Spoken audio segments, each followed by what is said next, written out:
네, 안녕하십니까. 로마서를 살펴보고 있습니다. 자, 오늘은 로마서 6장을 함께 생각해 보는 시간을 갖겠습니다.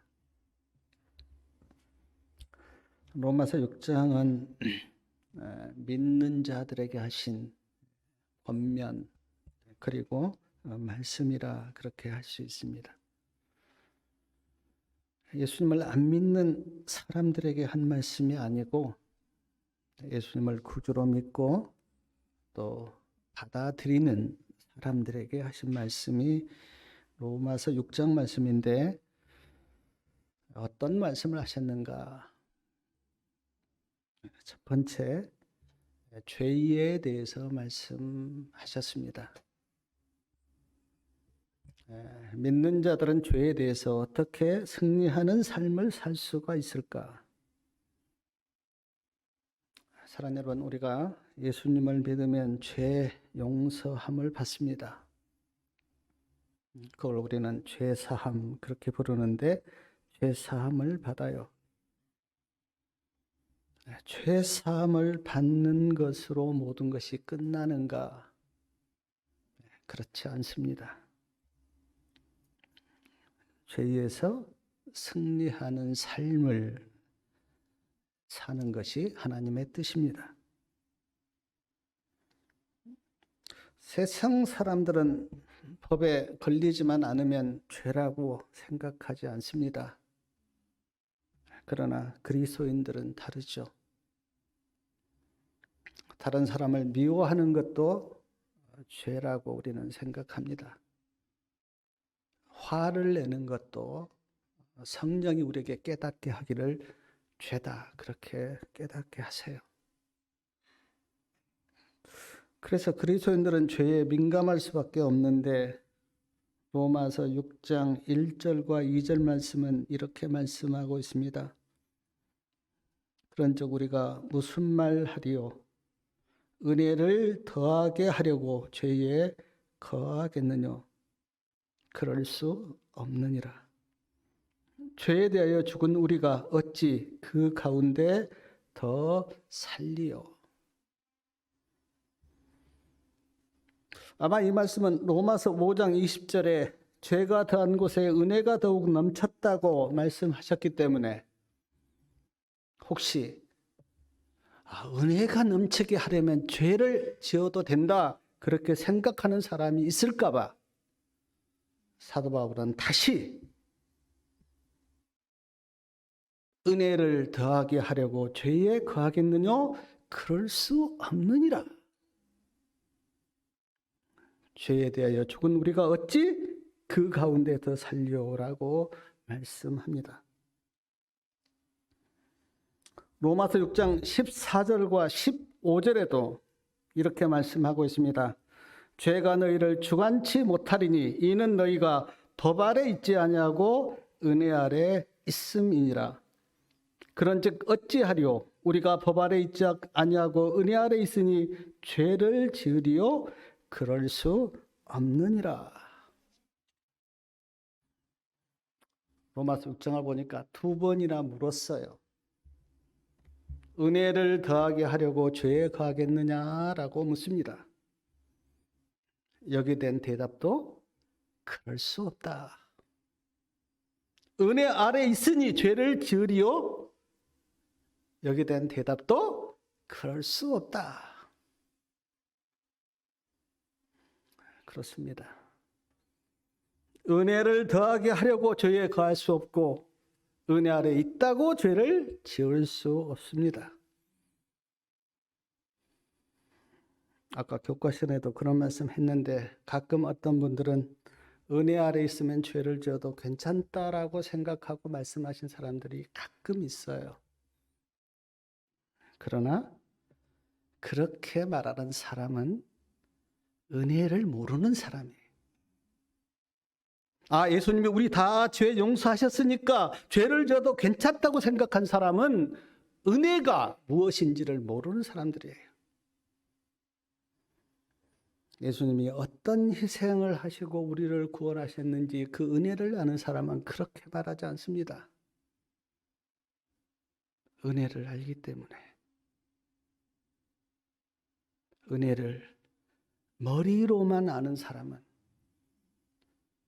가슴으로 느끼지 못한 사람은 그렇게 말할 수 있죠.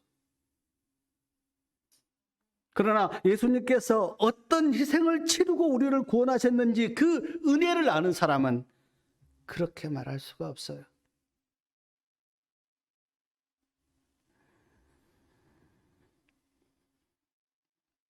로마서 6장 2절 말씀 아까 제가 읽었는데 죄에 대해서 죽은 우리 그렇게 말합니다. 죄에 대하여 죽었다. 제가 성도님들께 한번 여쭤볼게요. 언제 우리가 죄에 대해서 죽었습니까? 언제요? 로마서 6장 3절부터 5절까지 보면 침례에 대해서 말씀합니다. 침례. 무릇 그리스도 예수와 합하여 침례를 받은 우리는 그의 죽으심과 합하여 침례를 받은 줄을 알지 못하느냐. 그러므로 우리가 그의 죽으심과 합하여 침례를 받음으로 그와 함께 장사되었나니 이는 아버지의 영광으로 말미암아 그리스도를 죽은 자 가운데서 살리신 것 같이 우리도 또한 새 생명 가운데 행하게 하려 함이니라. 만일 우리가 그의 죽으심을 본받아 연합한 자가 되었으면 또한 그의 부활을 본받아 연합한 자가 되리라. 침례를 말씀하고 있어요. 침례를 받으면 물속에 이제 들어갑니다. 우리가 침례 예식을 행할 때 조금이라도 물 밖으로 머리카락이나 손이라도 나오면 안 돼요. 완전히 물속에 잠겨야 됩니다. 그리고 다시 이제 올라오죠. 그 침례 예식은 죽음과 다시 삶을 그렇게 표상합니다. 로마서 6장 3절과 5절 말씀을 보니까 예수와 합하여란 말이 3번 나옵니다. 그리고 예수와 연합한 자가 되었다는 말도 2번이나 나와요. 물론 우리가 침례를 이렇게 받을 때 예수님을 구주로 믿고 침례를 받습니다. 그러나 그건 하나의 예식이고 실제적으로 우리가 언제 죽고 다시 사는가? 예수님과 연합하면 우리가 예수님의 십자가의 죽음 앞에서 나도 함께 죽고 예수님의 부활을 통하여 우리도 새로운 삶을 산다라고 하는 진리 말씀 앞에서 우리는 죽음과 거듭남을 경험합니다. 예수님은 2000년 전에 십자가를 지고 부활을 경험하셨어요. 그러나 그 예수님을 내가 오늘 받아들이면 나에게 있어서는 오늘 그것이 경험돼요. 예수님 안에서. 그러니까 사랑하는 여러분, 우리가 엄밀하게 말하면 예수님 안에서 십자가의 죽음과 부활을 경험하지 못한 사람은 성경에서 볼 때 크리스찬이 아니에요. 그 십자가의 죽음과 부활을 예수님 안에서 경험하고 거듭난 사람이 성경에서 이야기할 때 크리스찬이고 하나님의 자녀예요.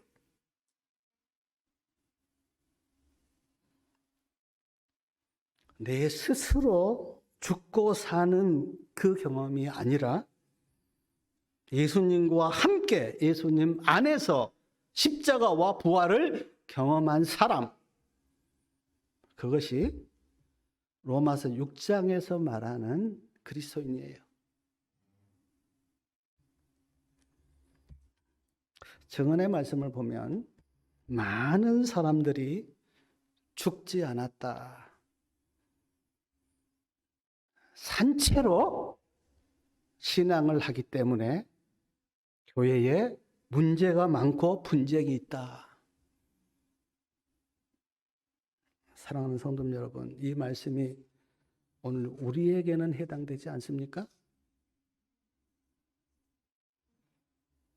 정말 그리스도 안에서 죽고 다시 새 사람으로 사는 그런 경험을 하셨습니까?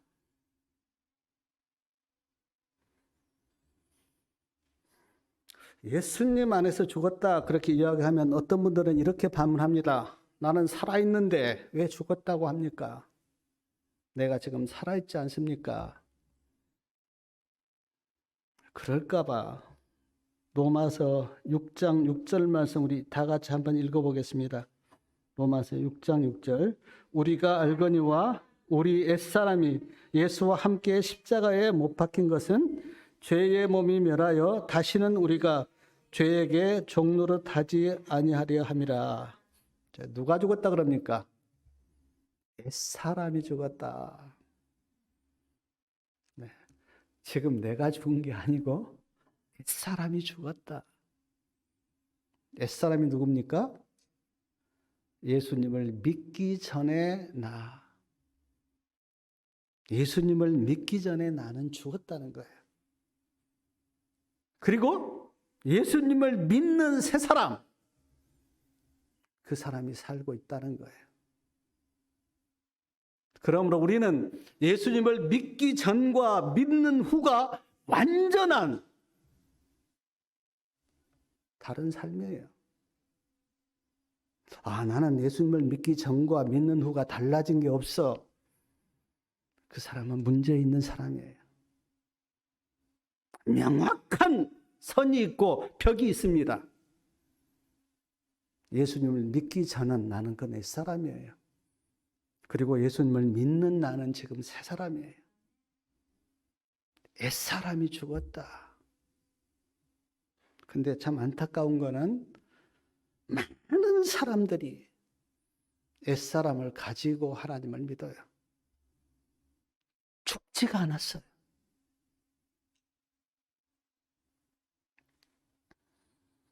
자, 로마서 6장 10절과 11절 말씀 우리 다 같이 한번 읽어보겠습니다. 10절하고 11절이요.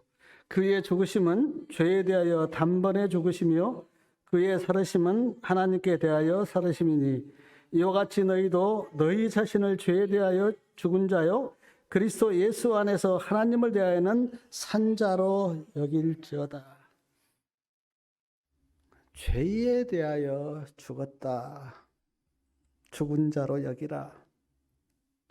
사랑하는 여러분, 죄에 대해서 죽은 자로 여기라는 그 말이 지금 무슨 의미입니까? 죄가 나에게 유혹할 때 반응하지 말라는 거예요. 죽은 자는 아무리 유혹해도 반응하지 않잖아요. 죽은 자가 반응한 거 봤어요? 우리가 죄에 대해서 반응하지 않는 것이 죄에 대해서 죽은 자예요.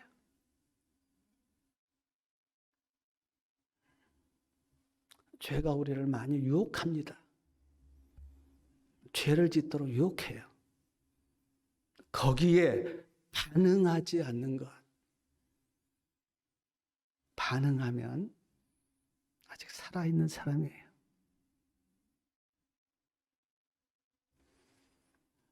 고린도전서 15장 31절에 보면 사도 바울은 이렇게 고백했습니다. 나는 날마다 죽는다. 나는 날마다 죽는다고 하는 그 뜻이 무슨 뜻입니까? 나는 죄가 어떻게 나를 유혹해도 나는 반응하지 않았다고 하는 그 고백이에요.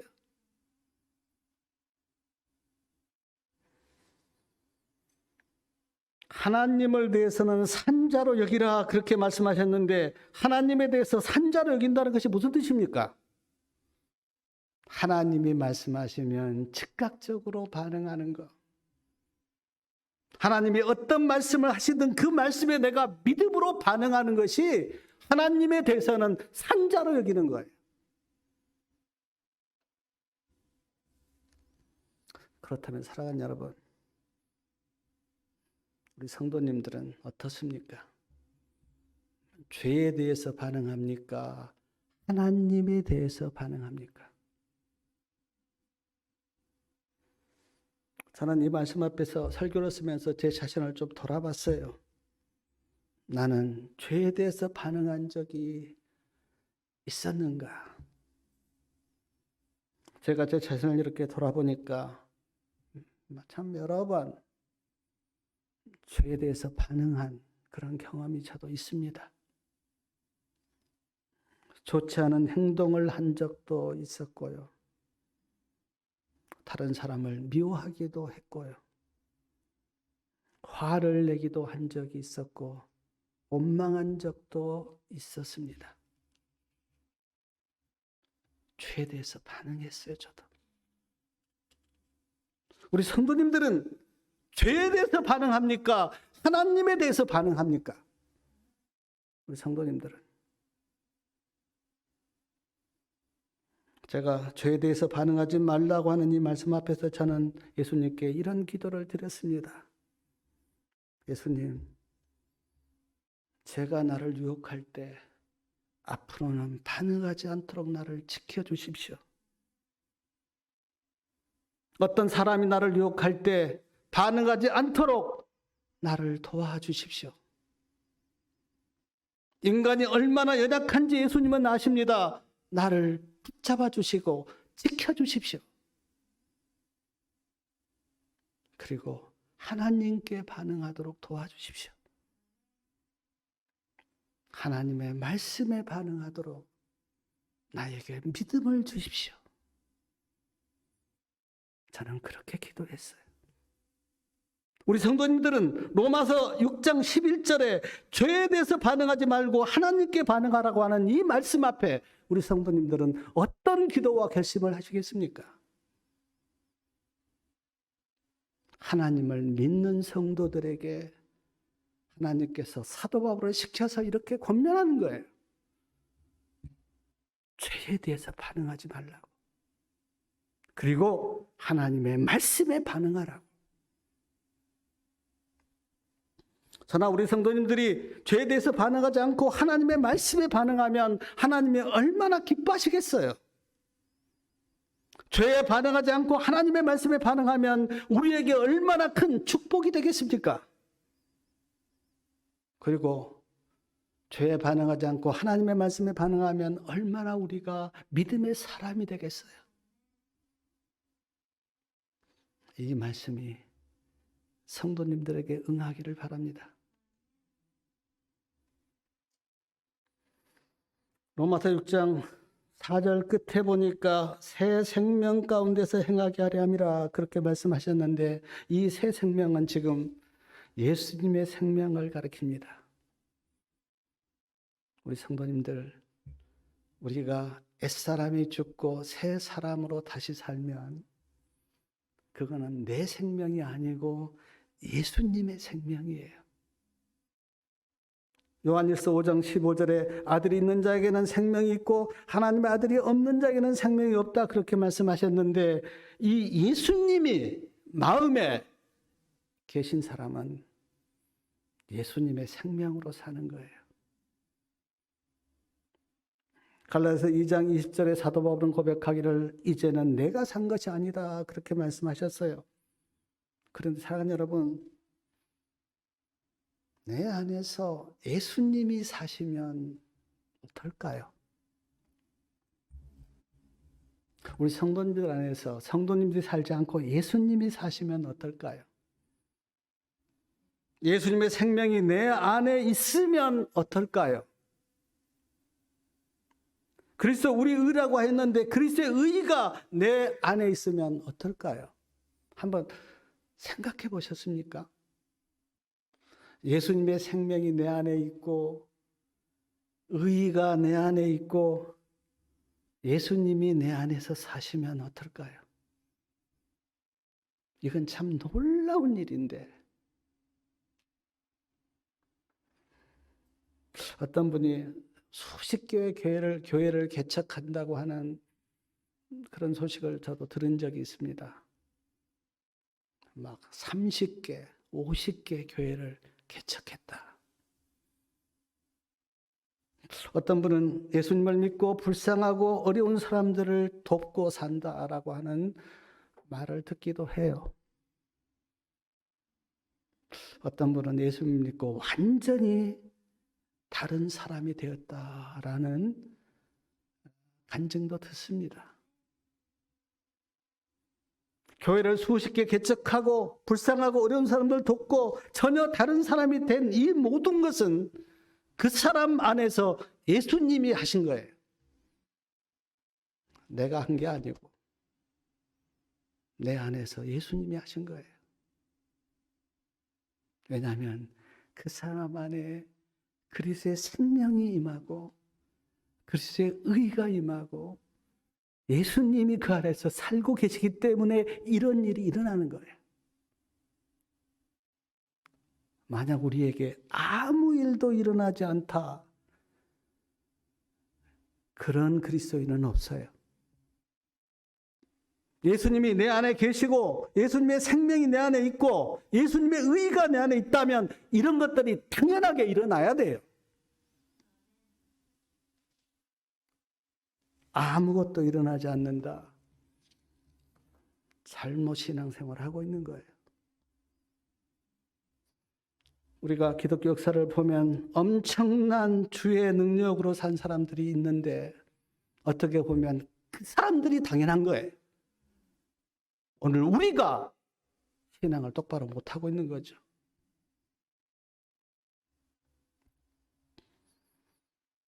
또한 예수님을 믿는 그리스도인에게 어떤 말씀하셨는지 로마서 6장 13절 말씀 같이 한번 읽어보겠습니다.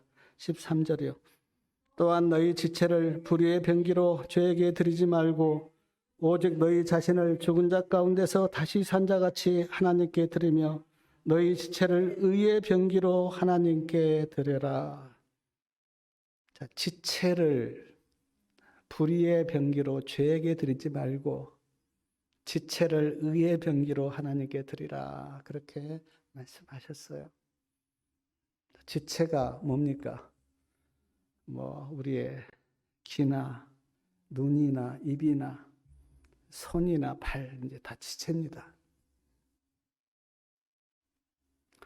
이 말씀 앞에서 제가 제 자신을 이렇게 돌아봤어요. 내가 옛날에 내 지체를 어떻게 드렸는가? 20대 때 저는 방황을 참 많이 했는데 그때 내 지체, 내 귀나 입이나 손이나 발을 불의의 병기로 죄에게 드린 적이 많습니다. 저는. 지금 생각해보면 참 많이 후회스럽고 하는데 우리 성도님들은 지체를 어떻게 드리고 있습니까? 예수님을 믿는 크리스찬들에게 너희 지체를, 너희 입이나 손이나 발이나 귀나 지체를 불의의 병기로 죄에게 드리지 마라. 의의 병기로 하나님께 드리라. 사랑하는 성도 여러분,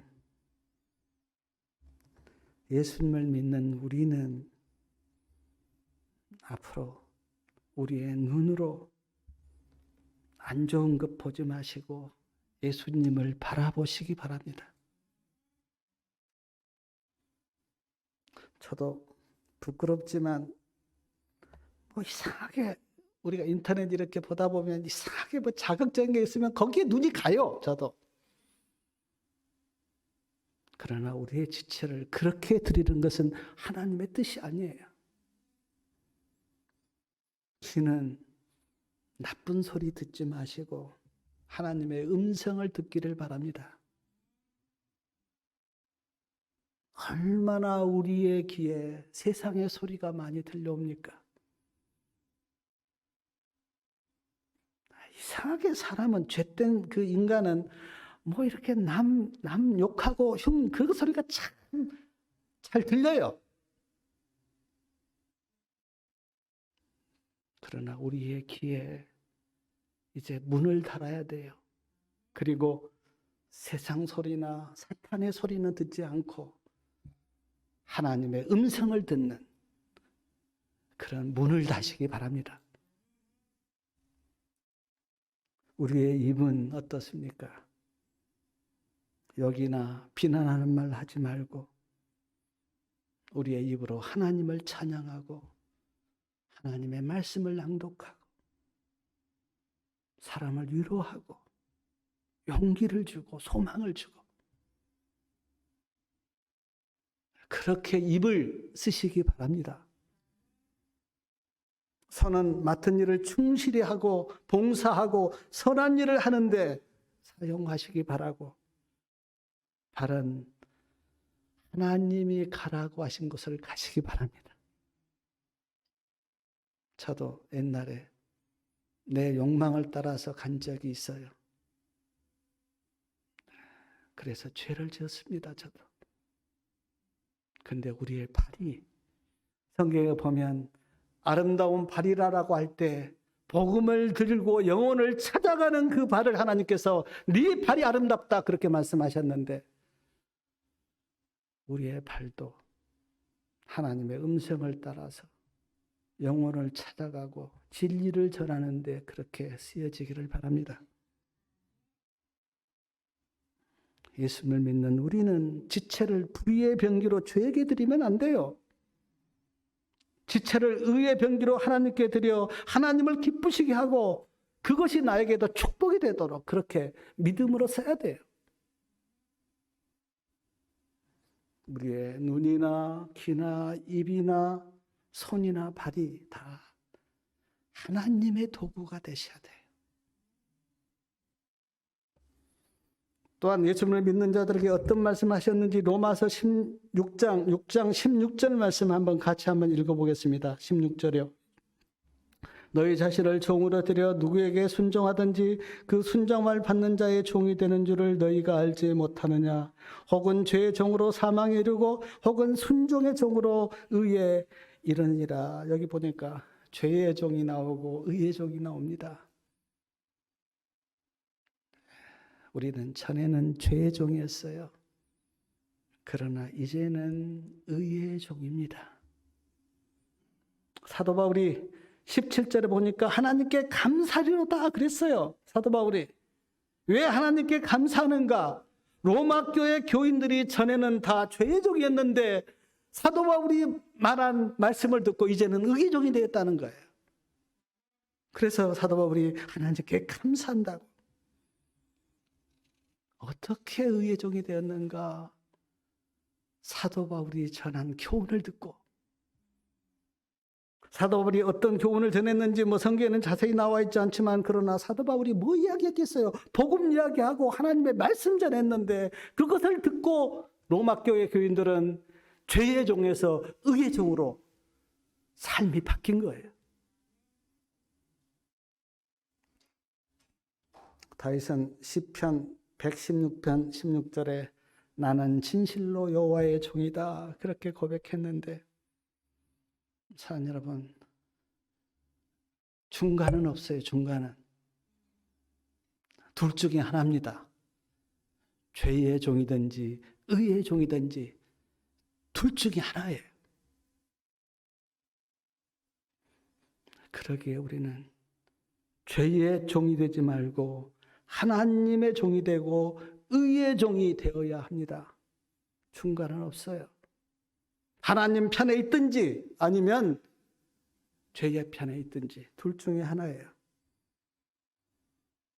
제가 로마서 6장을 이렇게 읽으면서 거룩함에 이르라는 말씀이 19절에 나옵니다. 19절 제일 끝에 보니까 너희 지체를 의에게 종으로 들여 거룩함에 이르라. 자, 22절 말씀도 우리 같이 한번 읽겠습니다.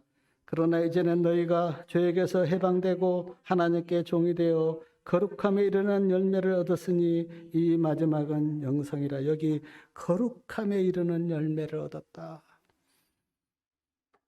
거룩하라고.